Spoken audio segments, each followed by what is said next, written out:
What do Boris Johnson, Jeremy Corbyn and even Margaret Thatcher have in common? They all had to make a maiden speech here in the House of Commons. That's the name of an MP's first ever speech. Here's Boris Johnson when he first arrived in Parliament as MP for Henley in 2001. I want to pay tribute, as is conventional in these speeches, to my predecessor. In the speech, it's traditional to abide by 5 conventions. Listen up closely in case you ever decide to become an MP. First of all, be nice to your predecessor. It's customary to pay tribute to your predecessor, regardless of party politics. Flattery is key. Here's Rishi Sunak on Action Man William Hague. Some have wondered about William Hague's future. Perhaps he will heed the advice of the Prime Minister, who suggested he ought to become the new James Bond. Secondly, be brief. Enough said. At number 3, talk about your constituency a lot. Adding in some mouth-watering facts can entice your colleagues, as Conservative Alicia Kearns found when talking about her constituency's meaty delicacies.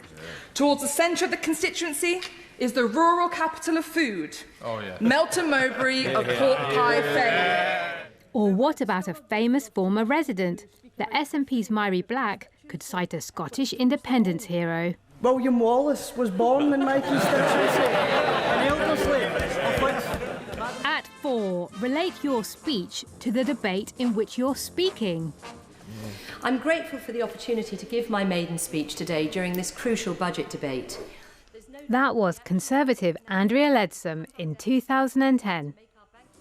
And at number 5, try to avoid being party political or say anything controversial. But MPs don't always stick to that.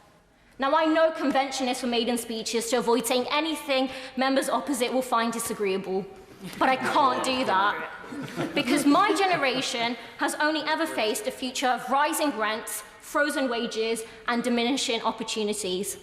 Labour's Zara Sultana.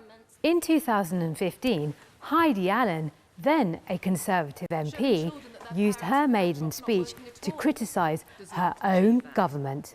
I believe the pace of these reforms is too hard and too fast.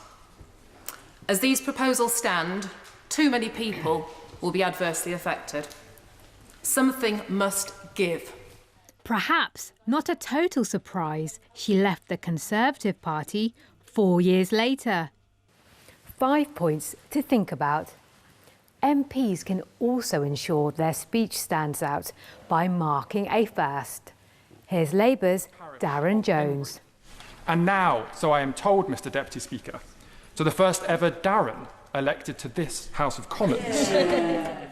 And his colleague, Kanmanjit Desi. Slough, Mr Speaker, is a town of firsts. It elected the UK's first ever black lady mayor, and now, more than 3 decades later, it has elected the first ever turban Sikh in the British Parliament. 2020 saw the Conservative Sarah Britcliffe make the first maiden speech by video link. So along with making history as the first female MP for the area and the youngest Conservative MP in the country and the first Member of Parliament ever to make the maiden speech remotely from their own home. So, a maiden speech has certain conventions attached to it, and it's important to make a good first impression. But you never know, like Boris Johnson, you could get to do the whole thing twice.